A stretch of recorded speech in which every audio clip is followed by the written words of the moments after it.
1,500 or 1,300 miles away from where we're used to, and how is that going to affect you? So I want to start with the big move, Chris. Let's talk about that initial.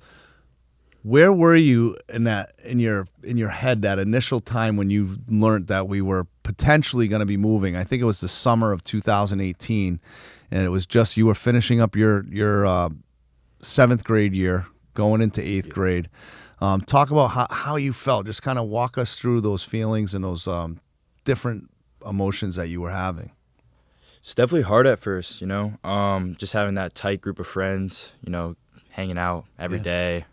Playing soccer all the time, just had that family over there, and just knowing that I was gonna move was hard at first. So I was angry. I was angry at everything, and my friends didn't know at the time that I was moving yet. So they didn't know, but they were just had that idea, like I was always angry. I was upset, and I didn't know it at the time, but the move was probably the best thing for me, and definitely altered a lot of things about myself for the better.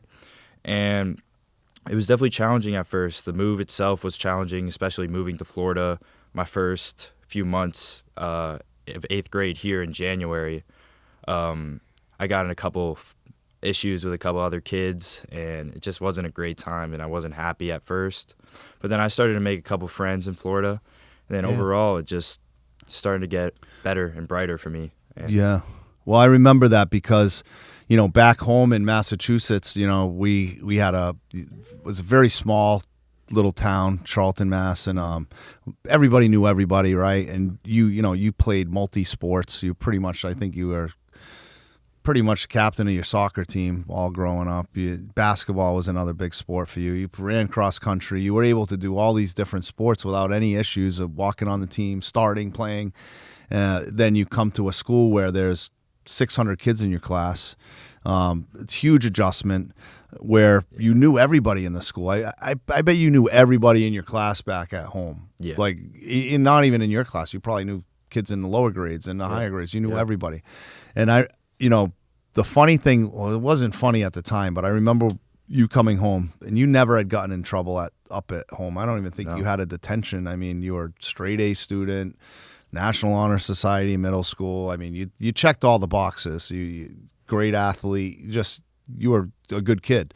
And you came down here, and you're right. There was, I think it was the same kid, right? On 2 different occasions. 2 different occasions, yeah. And one funny story I'll share with everybody here is, it's funny now. It wasn't funny then. Yeah. I think we weren't home. Your mom and I were out somewhere, and those kids came to the house looking for you. Yeah. And they were like outside the house, and I knew that we had to do something. I knew you were, you're a tough kid, you play sports, but the reality was you needed to know how to defend yourself, and the importance of no matter what, nobody should be able to put your hands on you. So I found a boxing gym. As some of you know that are watching, I boxed most of my whole life, and it was a very positive influence for me just to know how to defend myself. I went to many different high schools. I moved around a lot, so I got bullied a lot. So it was good to know how to protect myself, and I always felt confident enough that if I was ever in a situation, even back then when I was young, I could handle things if I had to. And I wanted you to have that same confidence. So I found the best boxing gym I could find in Sarasota. It was called Sarasota Boxing. Harold, I don't know if you're watching this, but if those of you who know Harold, he's a staple here in Sarasota, and we walked in, and he looked at us both, and he was all happy. He said, "You guys broke a record," he said. I remember looking at him like, broke a record? We just walked in here. We didn't even do it. We didn't even sign up yet. We're just starting. He's like, "Yeah, you guys are the first ever to come here from Butterfish Place," because that was our address that we lived in Lakewood Ranch, because, we were off of Martin Luther King Boulevard in Sarasota, which is, it's probably a rougher area in town in Sarasota. And I said, "Well, listen," I said, "I'm not from Butterfish Place." I said, "He is, and that's why we're here, because I want him to learn a little bit of something just to be able to, one, learn how to box. That's a passion of mine." And then what did we go there for, like a couple months? We did that. Yeah. I think I broke my foot at that point, right after 2 months, and then we stopped going for a little bit. But with that, you ended up getting in a little bit of a tussle with that kid at some point, which defending yourself was probably the best thing, right? Yeah. And then overall got suspended for, a day for defending myself, which was rough because it cut me from the basketball team, and then I almost didn't make the flag football team because of that. Correct. And they had an issue because I was a new student there, and they put me in all the lower classes, and I don't know, treated me like an outcast almost. So at first it was rough, but then I started, lifting, working out, and I didn't want to ever feel that need to be bullied again or be scared of other people, what they would do. So exactly, I put on the size, and now people don't want to, have to mess with me. Well, that's good. I mean, I remember when we first moved here, for those of you watching, a lot of people know our journey because they probably watch on social media. But when you were younger, you played for top tier soccer team and traveled all over the country to play. And that was, I mean, for me, your goal as a little kid, believe it or not, if you remember, was to be a professional soccer player. That's what you want to be. I was just following your dream. I was never the parent that was like, you're going to play soccer. I'm going to, my goal is like, hey, do whatever you love. I'm going to back you. I'm going to be there, and I'll be there 100%. Well, through that journey, I want you to kind of talk about this because I think it's kind of nice for other people to hear. Maybe they don't know what their kids are feeling in a sense because I didn't know that you were already not loving soccer while you were playing it at some points of that. So when we came down here, I was excited because we had there was a few great soccer programs down here that we were able to plug you into and have you try out. And those teams said they would take you on. And at that level, they typically don't take somebody. They already have their team that's been growing together. And once in a while, you have someone like in your case, you moved from out of state, and they probably had to fill that hole up there on that team. But that team ended up being in the top 20, 30 in the country from the inception of that team on. So you coming down here and telling me, you said, at first I thought it was because you were angry, right? You were angry. I mean, there's no doubt about that. You were angry. You didn't want to be there. You were up in your room playing video games with your friends up north, and then you tell me you don't want to play soccer no more. And I'm like, Chris, I mean, you probably remember the conversation. I'm like, Chris, if you don't want to play soccer, I'm 100% okay with that, but you're not going to be sitting upstairs playing video games all night. This is probably when you didn't like me that much at that time, but I was like, and you said, and I was very impressed with this because, and I want to hear your side of how that felt when you did it, because down here, middle school didn't start to what? You went in at 9 o'clock or something crazy? Yeah, like 9:10 it started. It was late. We're up north, you were 7 o'clock. So you had a little bit of time in the morning, and you said to me, Dad, I don't want to play. This is how bad I don't want to play. I will go with you to your F3 workouts at 5 in the morning. And I said, okay. That's all he had to say is, I'll go with you. I said, you will go with me then. You're going to go with me 3 days a week, and then you'll go out with me on Saturday. I think and I want to hear what you feel about that experience, because F3, for those of you that don't know, it's a free workout for men. It's free. It's held outdoors, rain or shine, 6 days a week, and it's really an awesome community. It's really it's a men's group disguised as a workout, because it's a leadership group, I would say, because you learn how to lead. Even you ran a couple workouts as an 8th grader. You ran a group of men, 20, 30 men into a workout for 45 minutes. And it's led in a rotated fashion, right? Where one of the members or packs, we call it, leads the workout. So you were kind of thrown into this mix of men, all adult men, high caliber men, I would think, all that had businesses and, did really well for themselves. So you were kind of thrown into the mix of these men, and you came 3 days a week and you worked out, and I think you would really establish a good base for yourself, because most of the workouts is calisthenic stuff, right? Push-ups, burpees, running. Yeah. So you were able to do stuff that, you weren't really getting in school, those kind of workouts, and then you progressed to it. So kind of walk us through how much you disliked me or liked me or happy, whatever it was at those times in the morning where you were getting up at 5 o'clock in the morning and working out. For sure. I'm going to start by saying in Massachusetts, I was playing for 3 different soccer leagues at one point in time, and I had practices, 2 practices a day sometimes, and it was just rough. It was a lot. I loved it though. I definitely loved it. Got to play with my friends. Yep.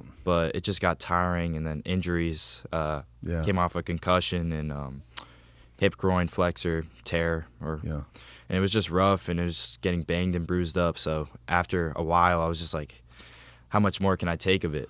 Yeah, I get it. And after I moved, I was like, I don't really feel like I want to go there anymore and play. Like, I didn't have that drive to play anymore. And when you like lose that, you know that you lost it, and you just don't want to keep doing it. But the workouts that F3, those group of men were awesome, and I had a great time going there, seeing them every morning. It was honestly, I looked forward to it. Yeah. Just the big smile on everybody's faces when we're doing burpees and push-ups. Like, you would never think you would have a good time working out, but I had a great time working out with those guys. And I'm glad that I did it, and I made that transition instead of sticking to something that I didn't want to do. Yeah. Yeah. And I mean, you killed it. And then obviously when you go into high school, you kind of can't follow through with F3 anymore because you're going to be in school while we're doing our thing. But then you really started diving into physical fitness. I mean, you guys are looking, he's great shape, and you do it more than anyone else. I mean, I've seen you sacrifice after driving 5-6 hours home from Tallahassee to, go work. You had to get to the gym. I'm like, Chris, you could probably take the day off, and you're like, no, I gotta go to the gym, which is awesome. But do you remember back in Toronto? Like, I don't know if you missed this because I missed this with you. We would run a 5-mile race every year. I think you did that race with me, like, what, 4 years? Yeah. I think you started when you were 8 or 9. You ran a 5-mile race. Because you were a beast. Like, I mean, you were like 8, 9 years old. You probably had soccer practice or a game before we ran that race. Yeah, I had a tournament that weekend before, and we had to run that on Saturday or Sunday. So it was Monday, because it was Memorial Day every year. Yeah. Every year this time, was it? No, Labor Day. Labor Day, yeah. Every year, Labor Day. It was a 5-mile, and they had a heartbreak hill. And I think I only beat you the first year. I think you beat me every other year after that. I loved the beginning and the end of the race. Midway through was brutal. Yeah, because I think you were running those in like 5 miles in like 41 minutes or 40 Something minutes like that. You were moving. You were moving good. So let's walk me through that. The differences. So I think people would really like to hear what you thought, because Massachusetts has really high rated schools, right? And that was a fear of ours, or most parents, when they move anywhere. It doesn't matter if they're moving here to Florida or another state, they care about the education that their kids are going to get, and then what are the schools going to be like. Now, I did some research. We were going to go to a couple other places in Florida, but the school systems weren't good. Luckily, we had a good friend, Christy, if you're watching, thank you for directing us here to Lakewood Ranch. The schools here were very good. Sarasota and Lakewood Ranch had some of the top schools, not only in Florida but in the country, which we'll talk more about. Progress it once we get towards the end. Talk about where you go to college now and that selection process. How that it's a pretty tough process. Walk me through how your school, how you would compare, how tough it was, what you liked about up there, what you didn't like up there, what you liked here, and what you didn't like up here as you started going into high school. So I think middle school classes in Massachusetts are way harder, personally. Okay. I thought they were more challenging, and for sure I definitely thought I learned a lot more, and the teachers were better. From moving to, Florida, and I went to Noah Middle School, I wasn't a big fan. The school itself wasn't great. And they put me in like basic math and basic English. So I got 96 plus in every class. And honestly, I thought the classes were really easy, kind of like a joke almost to even go to it. But going into high school, Lakewood Ranch, the school itself was pretty difficult, where I found myself, I had to, start studying, and because I never really had to study for classes. It kind of came easy to me, but starting to have to study for classes, prepare myself before tests and exams, and even like studying and all that was difficult at first. Do you think that was because we didn't get you enrolled in time to get the right classes that you should have been enrolled in? Because I think there was a question of when we moved here, because I forgot all about this, so you're saying it right now. I believe you were supposed to be in like a college type classes here, and they didn't recognize the college classes you took in Mass. So what happened was they didn't put you in the right class. They put you in the regular classes, which might have been, I mean, looking back at it, even though it was real easy for you, it might have been good because you had a lot of stuff going on in your head at that point. You were already mad and angry. If you would have thrown in difficult classes, that might not, maybe it was really blessing in disguise for the time. I mean, looking back at it, because you were able to kind of transition, get your head right, that 8th grade year, and then go into high school. But in high school, you started with the student government. I think plugging into the right communities in school. How did you find the different groups of school? Because I mean, in Charlton there was 2 groups, the cool kids and the cool kids. It was everybody kind of knew and hung out together. It was the same clan, if you will. So knowing that there was like 690 kids in my class alone, there was definitely several groups, and it was hard to find just one. I had different friend groups growing up, even at home in Charlton. I had friends that I hang out with outside of school and in school. So in Lakewood Ranch, I had this big friend group at first. It was when I ran cross country. I didn't have that many friends when I first moved, so it was kind of a smaller group. But then it kind of started to branch out, where we started bringing people in, and then we had a huge friend group.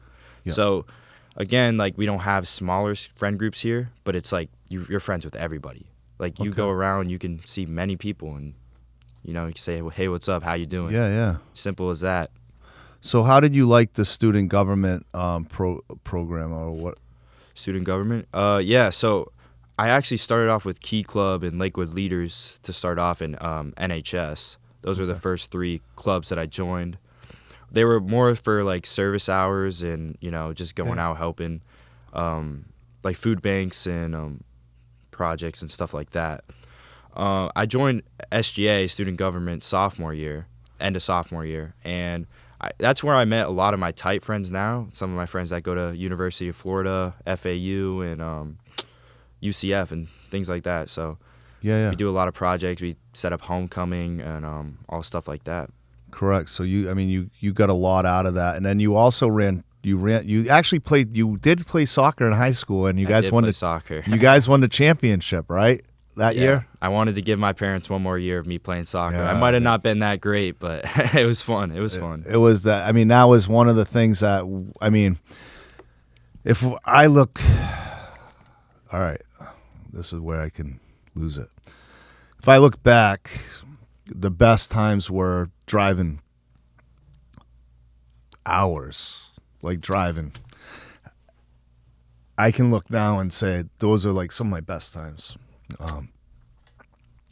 Was spending the time in the car. We had, I can't even think that we didn't spend at least an hour to 2 hours a day average in the car driving to practices and games and playing our soundtracks and cranking it up. I mean, those are the best years. So when part of me died when you didn't want to play soccer because not because you weren't playing soccer, but because of that quality time I had. Quality time.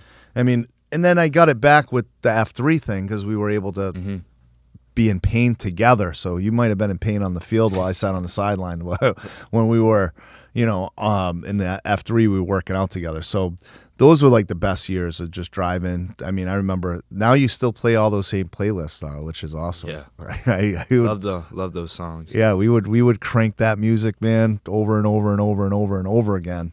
And I used to take you. Do you remember me taking you to work, like going to closings with me? Yeah, sometimes. And then I would take you, like you came with me everywhere. When we first opened our office, you wouldn't remember this because you were a baby, but we had a pack and play in my office. And we had like 80 people in office, and you'd be tossed around that whole office. So you stuck with us pretty much all day, every day for a long period. And then once you started getting mobile, we had to plug you into somewhere else because you were going to take over the office.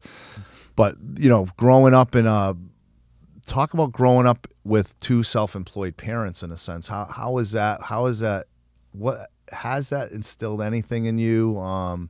What have you learned from that? What have you learned what you want to do? What have you learned that you don't want to do from that? Because, for every pros, there's cons to everything. So I want to hear all sides. There's no judgment.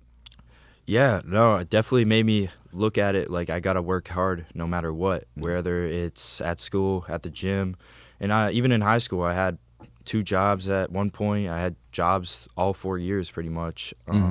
Just maybe work for what I want, and if I want to buy something nice, I have the money to do it. And yeah, that's the one thing with you don't ask for much. You kind of do your own thing, which I appreciate that, because not that we don't get things for you, but you do a lot of this stuff for yourself, which is awesome, which we really embrace. So now that I'm looking here, let's talk about some of the things that you did stepping out of your comfort zone throughout this move, and some of the opportunities that you've seen that came through your path over your 4 years. I know you did a ton of community service. I mean, one thing that you did, if you remember we used to go to the Ronald McDonald House? Yeah, we did that 2 or 3 times. We went up there and Yeah. fed the people, and then COVID happened and kind of took that away from us. But I think you were doing that before you really started doing the other community service. So you kind of had a taste of that. Kind of walk us through some of the things that you did for the community service stuff. So I love the community service. I love to meet new people, have conversations. Yeah. I did a couple food banks where I pass out food to people driving by in cars and stuff like that. It's just kind of heartwarming. You feel good about yourself after, but Right. it's also to meet new people, learn about their struggles, and you get advice yourself from those people, and what to do from here on out, and what you can improve on yourself, and it kind of just motivates you to keep going. It does, definitely does. So out of all of them, what was your favorite? Oh, there's over 400 service hours. There's a lot of 400? I didn't even know over that. 400. Yeah, there's a lot of service events that I've done. Ronald McDonald was a pretty great one. I love the Hunsader's Farm, where I kind of ran a couple of the game events, and I had a couple of the kids come out to me, and I helped them out, win prizes and stuff. I thought that was pretty cool itself as well. Yeah, that's cool. Let's talk about. I want you to kind of share with, because I don't know what you do when you're away, right? When you go with your friends, and what you did in high school. Talk about some of the things that the fun stuff that you were able to do around here in particular, and maybe talk about some of the fun stuff that you did back in Massachusetts. I don't know. Yeah. But Yeah. I mean, No, I get but I mean, seriously, I'm not saying there wasn't anything that was funny. You were younger too, so you couldn't do as much. You didn't have a car. You weren't mobile. Here, there's a lot to do. But just for people listening to kind of know, what does a kid do here for fun? Where can they go? What can they do through those high school years? So, yeah, for starters, there's definitely a lot more things to do here in Florida than in Massachusetts. I would say back in Massachusetts, the only thing to do was bowling or the movies, or just, go to your friend's house and maybe shoot hoops or something. But that's really it.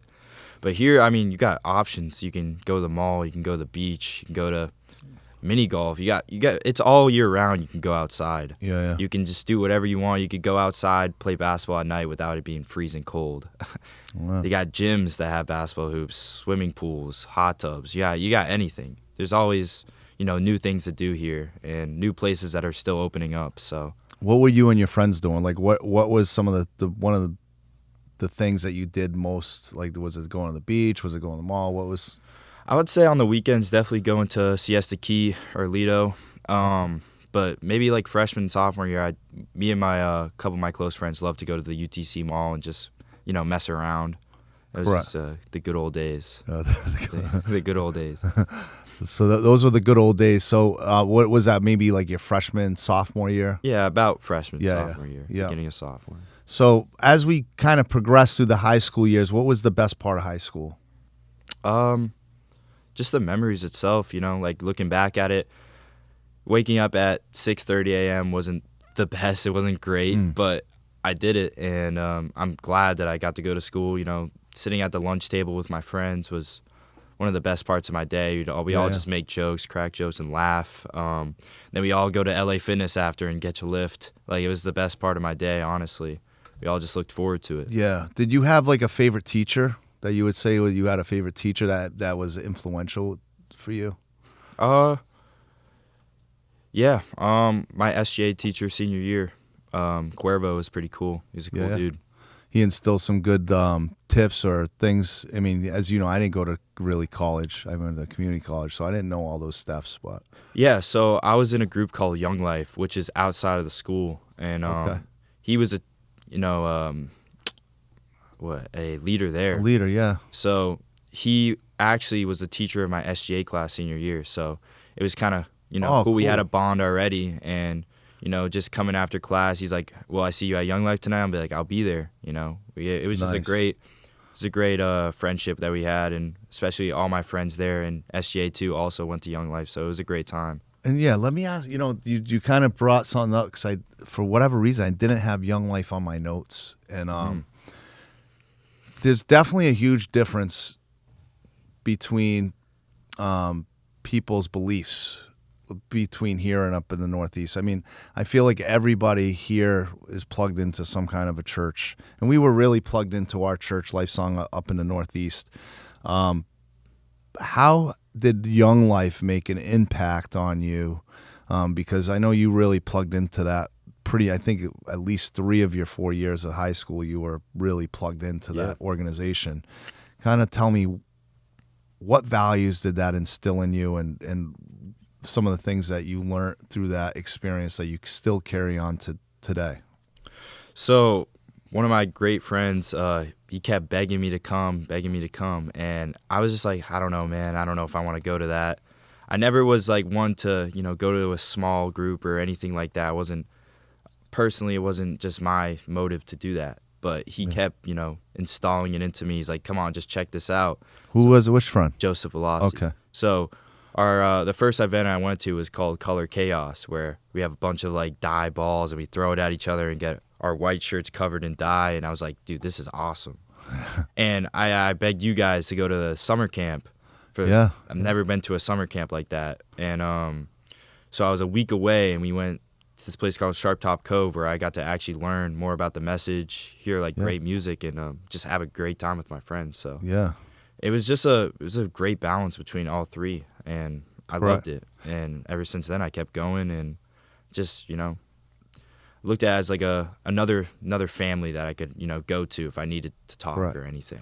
Now, how did that help? I mean, other than we would go to church on Sunday and all that stuff, but how did it affect your moral compass and how your lens is looking out outside the world now that you're in college and you're not at home anymore? So I mean, you're kind of you don't have me to keep the guardrails in place. You have to put your own guardrails in place.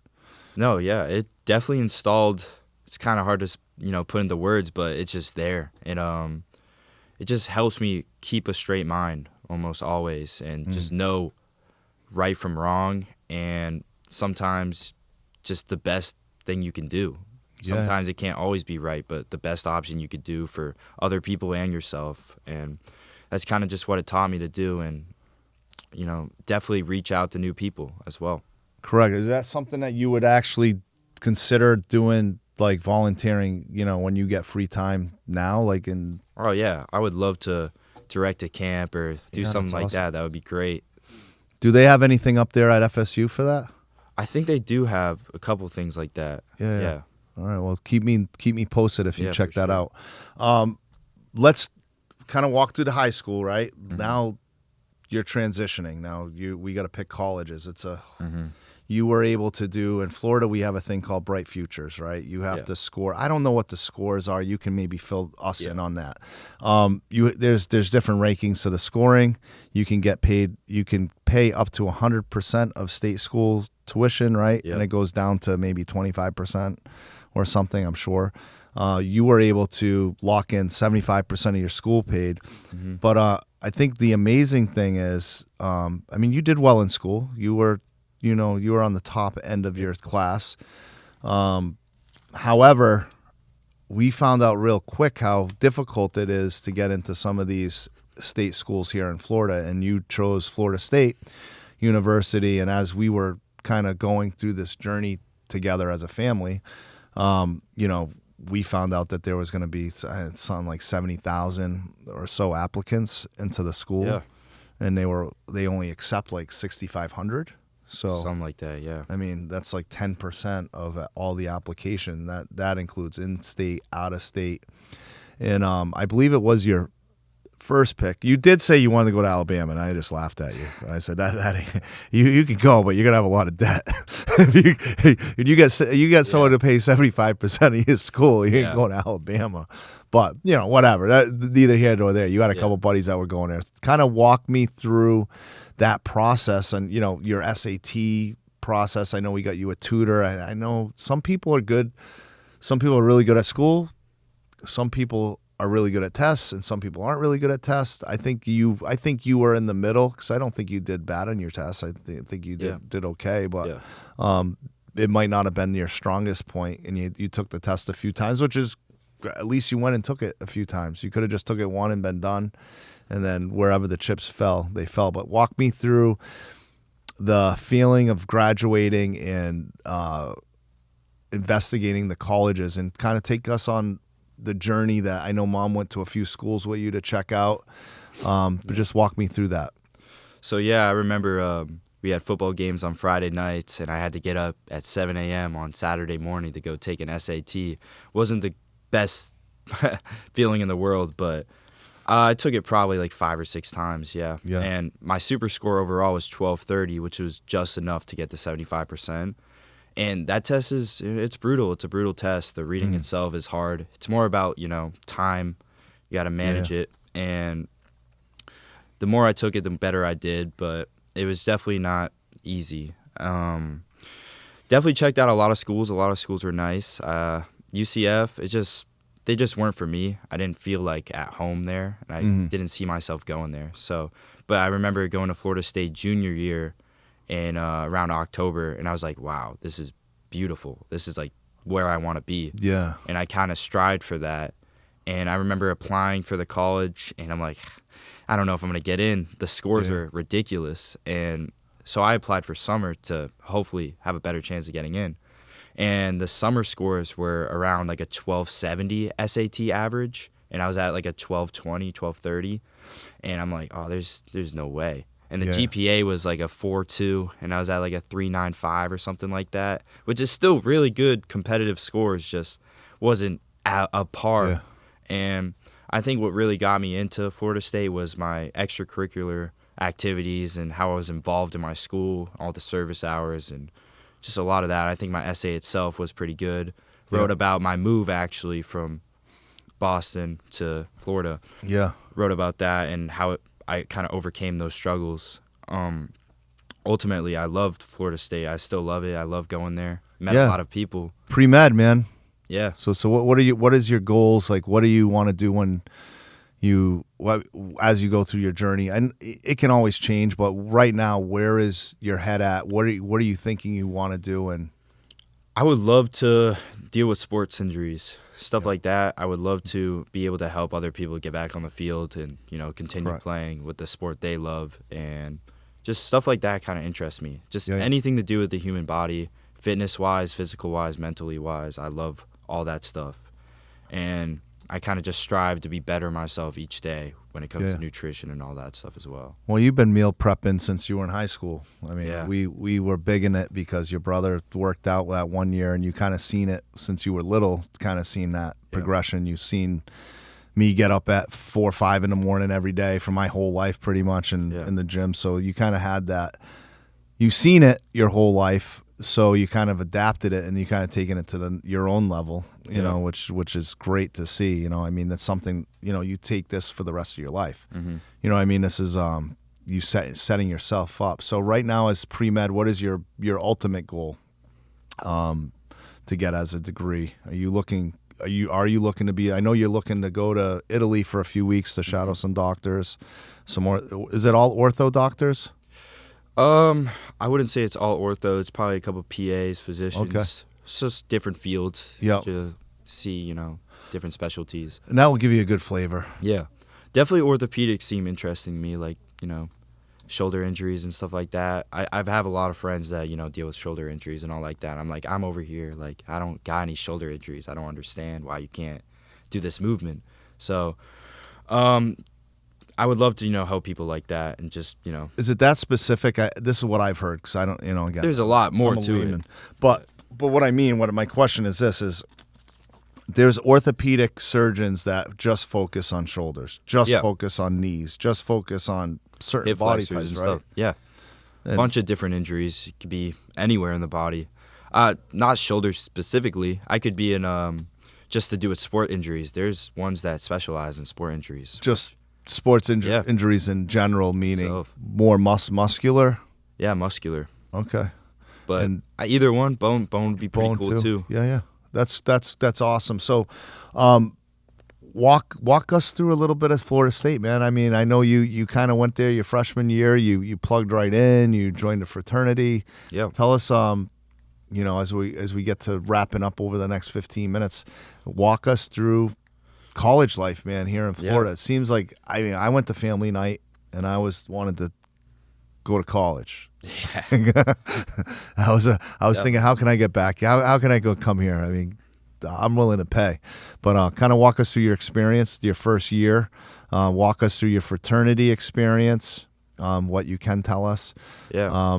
And just kind of like college life and your job. You work. You're getting good grades. You're doing the right thing. So share with us.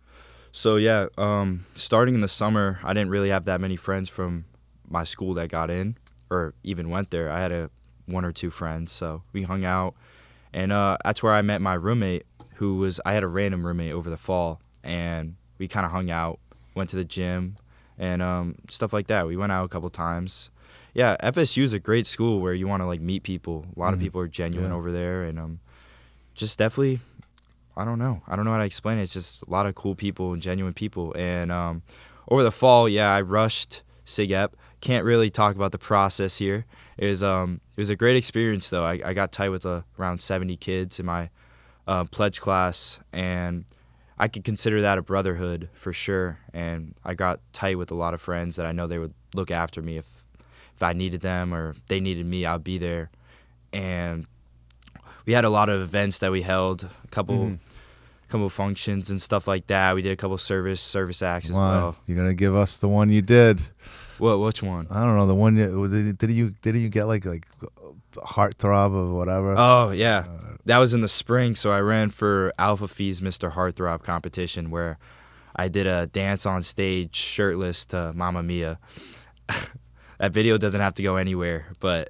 Yeah, it was definitely, guys. It was definitely an experience for sure. I'd never ever done something like that. I've never stepped out of my comfort zone to go on stage in front of hundreds of girls and my friends as well, watching me shirtless dancing on stage, talking. Like it was definitely an experience for sure, and I'm glad I did it. And I think what I want to say about that is you your whole life have been more introverted. Yeah, you're more. Honestly, you're more like how mom is. Mom's more introverted, quiet on the side. And I think over the last few years, you've kind of been coming into your own, doing things that have brought you out of your comfort zone. So I've always wondered, I'm like, man, how does this kid not like me? Like you would come with me to work. You see me on the phone. You would come to my video shoots. I try to get you on my video shoots.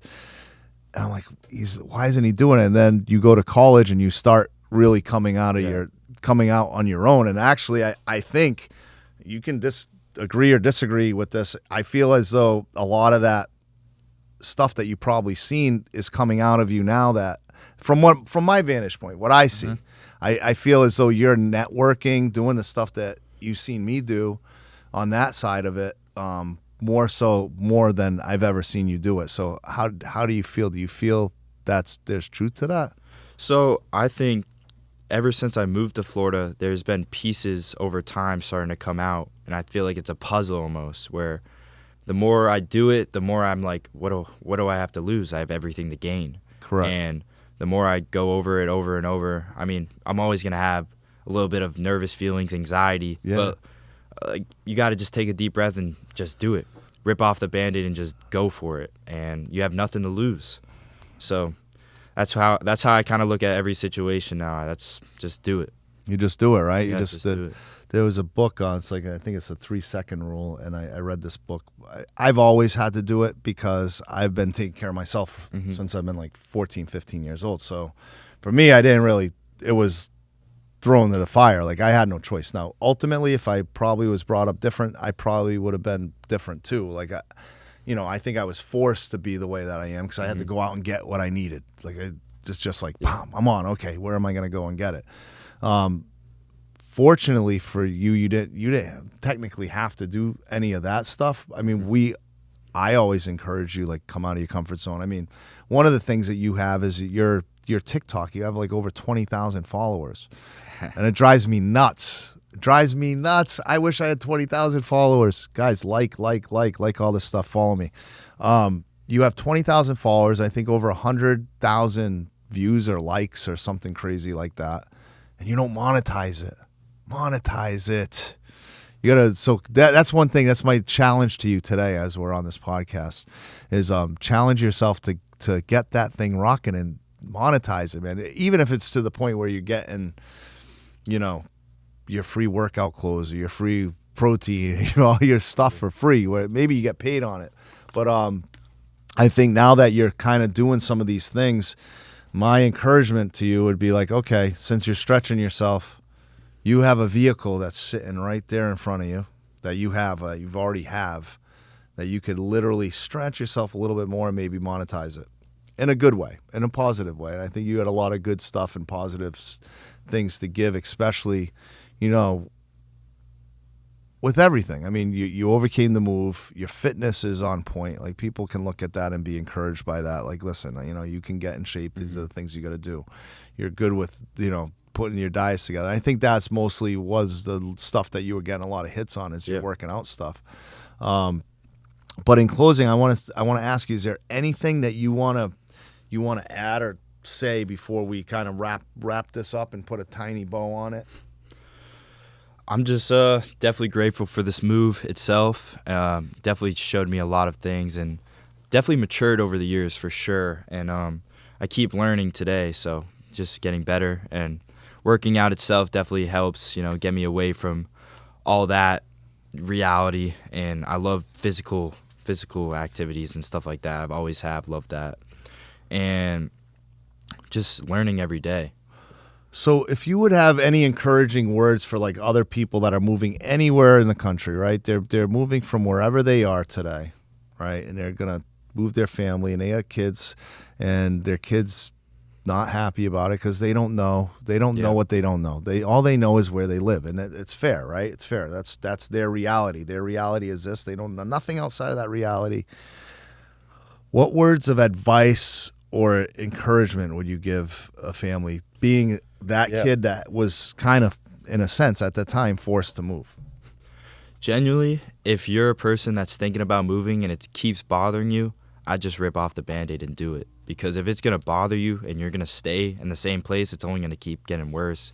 And it's going to keep getting worse only because your child itself is going to keep growing up, getting tighter with their friends. And not the biggest issue, but you're only going to keep waiting. And that's overall going to make it harder. And if you just do it, then you only learn what can happen from there. And then if you got to move back, you can always move back, right? Exactly. I mean, it is what it is. So what you found by making this move, you believe that your life turned for the better. Was it a good thing for you? 100%. And out of that, what do you think the best part of it was? I think I wouldn't be the person I am today if I didn't move. I think I would turn out a lot different. And friends come over in high school. These guys were in the gym like every single day. Oh yeah, like we're all competing. It was like crazy. Like, I'm like, these guys are like looking like they're walking into a bathing suit model contest or something. But you find that, was it just through? I mean, obviously the physical piece of it's going to be real down here, just because you're in the summer type weather. You're wearing t-shirts and tank tops and shorts and stuff, so you want to look good. I remember when I lived in Massachusetts, growing up, it was a big deal to get bulked up in the winter. Bulking season, that was a big thing. So it was just a good excuse to eat whatever you wanted and not care about what happened. And then in the springtime, it'd be cutting season, and you do everything to try to kind of yo-yo the weight gain and do all that stuff. Where here, I think it's not just to talk about here, but here is just kind of a steady pace where you want to kind of be lean and mean and look the best. Yeah. And that's not everybody here, but for the most part, I think people do strive because it's an active environment where you're outside. To your point earlier, you're outside a lot more. There's so much is designed to do outside where. Yeah.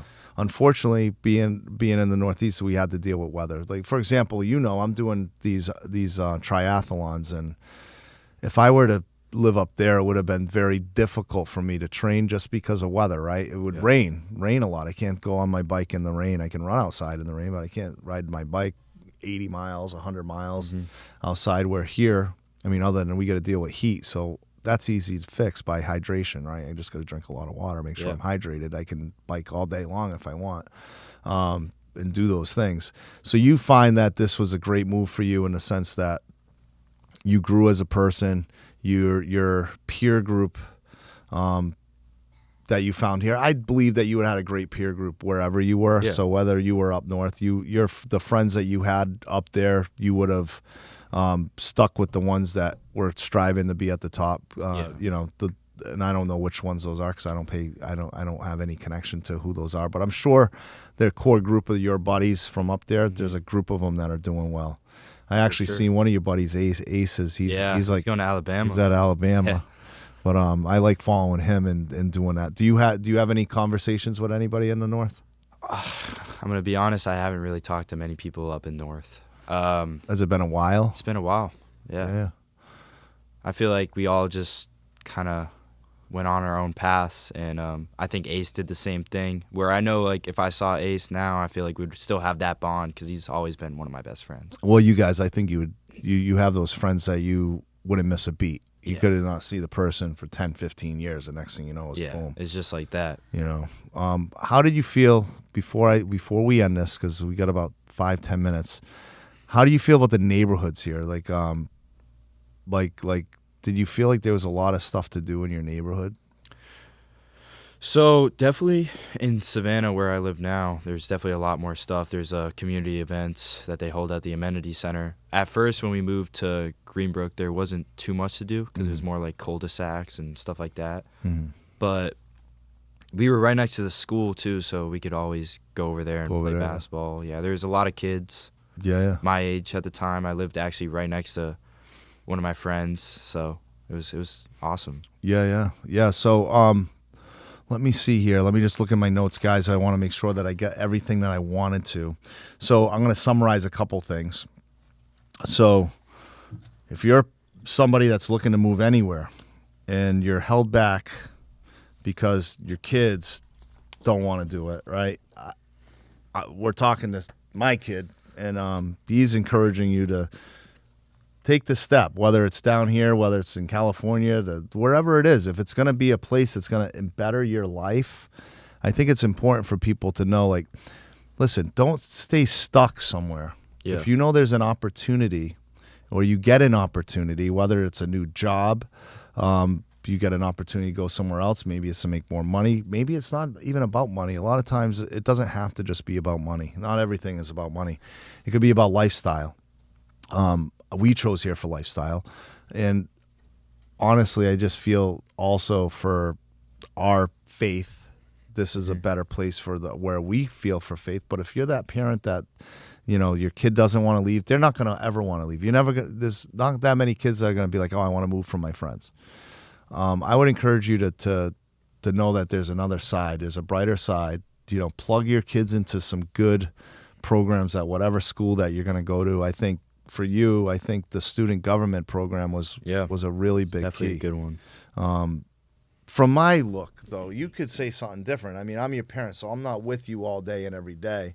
But out of those experiences, do you think it was like National Honor Society? Where would you say it was? Definitely student government. National Honor Society wasn't really much.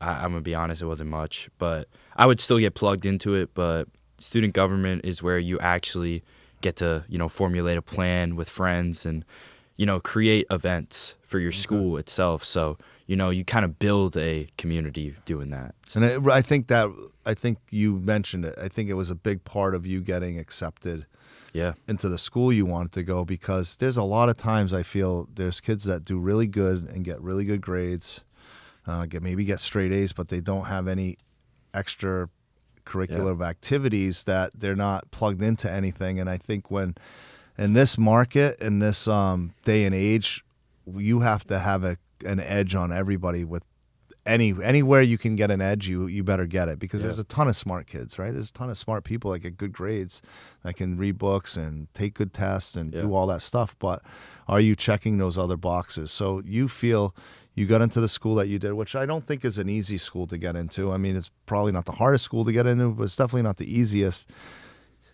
You would encourage any kid, whether they're moving or not moving, when they get into those grades, to plug into as much. Plug into whatever you can, whether it's a sport, a club, outside club as well, like clubs that are not impacted with your school, you can also plug into. Just anything that could actually, help you, or you can meet new people as well. Now, did you put Young Life? Was that a group that you put on your college? I did put that in my college resume. I put Young Life, which is a Christian group. Kind of run me down like what you put on that college application. Oh, it was a lot, as much as I could. Student government, NHS, Key Club, Lakewood Leaders, varsity track, soccer. I played football, and SGA as well. Young Life, definitely up there. There's like 10 different spots where I try to fill every single one I could. Stampede as well, where I was a vice president in it, where it was kind of for the student section. Just, motivate them, hype them up, where we have celebrations and all that stuff. Do a couple tailgates. Different tailgates from college, but tailgates. But they were fun. Definitely, looking back at it, those sports events were, best part of high school for sure. What do you miss about high school? Dude, definitely some of the classes with my friends. Even lunch. Lunch is probably the best part of the day, just because we're all sitting there, we're all making fun of each other, just, busting each other. But it was fun. And then the Friday night games were always fun. Basketball games were fun. Sporting events, I'd recommend to always go to, your sporting events, even if your teams aren't that great.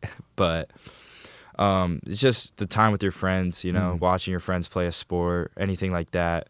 Track and field events were also really fun when we went to different schools and stuff like that. Those were all day. Those are all day. All day you're sitting in the sun, waiting for my 2 or 3 events. Which were added up to what, 2 or 3 minutes for the 3 minutes. We're sitting there for 6 to 7 hours, and then maybe a bus ride home that took 2 hours. Yeah, that's funny, because I mean, we went from playing soccer that was an hour, to like 8 hours. Watching me sprint one time around the track after 6 hours. I remember like texting, make sure you text me like when I'm an hour out so I can get there. Yeah.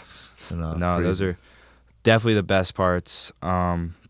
Young Life itself was also a great part. I looked forward to those on Monday nights, seeing all my friends. Yeah. That itself, just get plugged in for sure. Make the most out of your high school experience. Yeah, so I would look, if you're a parent, wherever you live currently, if you look and see if there's a Young Life in your area, because that was definitely a huge one, I think, for you, that really helped you a lot through even a couple hard times in your school. You lost a friend in school. I'm sure that community of people were right there for you. A lot of times us as parents, for whatever reason, you want to get closer to these other people when, because it's your parents, and that's just natural. But to have those other resources and community, if you will, there for you, it's nice to offset it. So I encourage anybody watching, if you have a Young Life in your area, definitely plug your kid into it, because it's definitely a great organization to look at. And to wrap it up, I just want to say thank you, Chris. I know that this probably was, this isn't the most comfortable thing to get on a podcast, but you did awesome, and I appreciate you coming on. And in closing, guys, the Galli Lama will talk with anybody that has something interesting to talk about. So if you guys have something good to talk about, and you're here in the area right now, I'm just doing people here local in the Southwest Florida area. Could be a past client of mine, could be a real estate agent. Really, the whole point of what we do here is to talk about different things in our community here to do, but not necessarily just this community. It can be anywhere in the country, right? We we work and I write loans all over the country in 50 states. So our big footprint is the Northeast and down south here. But we do a lot of loans scattered throughout the country as well. We are a mortgage company. So, I mean, my talk is Mortgage Matters with Chris, but it's surrounding that is more about family and homes, right? And where you live and your communities and your neighborhoods. So really what we like to do is we bring guests on, whether you own a business in this neighborhood or community, and share about your experiences. Maybe you're new to the area. Maybe you've been here a long time and seen a lot of changes here. And we just want to see and hear other people's perspectives on what their journey is. And I think it can be helpful for anyone that's watching, and they can take away something from it and hopefully use it to help their family. So in closing, I think what we can learn from today, and anyone can learn from today, take a chance. If there's an opportunity out there, embrace the opportunity. It's never easy, right? But nothing that's worth it is easy. You know, anywhere you want to go. If you want to take the easy path, there's usually a different type of price to pay for that path. Right? Sometimes easier isn't better. It can be more costly, if you will. So take that chance. If it's your kids in this case that concern you, they're gonna do fine. Trust me. You're a good parent. You're gonna cultivate the right environment for them, and you're gonna keep the blinders on and the guardrails in place so they can find a good community. But don't hesitate to take a chance wherever it is that you have an opportunity to do better for you or your family. I think that's the takeaway. And then when your kids are going to school, pay attention. Like I know I was trying to be as plugged in as much as I could, only because I didn't go to college, but I was always asking other families like that I knew did this, like where should he go, what organization. The SGA was a big one for us down here. And I believe there's student government clubs all over the country. Yep. But whatever it is that's relative to that type of a group here, wherever community is, have your kids plug into that, because they'll find friends for life, and it will be advantageous for them if college is the route that they want to go, because they'll have their community service hours. Like you said, 400 community hours. That's a lot of hours to help people, and it's not just about getting those hours, right? Enjoying it. To do it, but you're getting something out of it from the other end. You're learning, and you're showing what it is to be a productive human being here on this planet Earth that we live on. So I want to thank you guys all for watching. Chris, thank you. Love you more than life itself. Thank you so much. And we'll talk to you guys soon. Thanks for watching.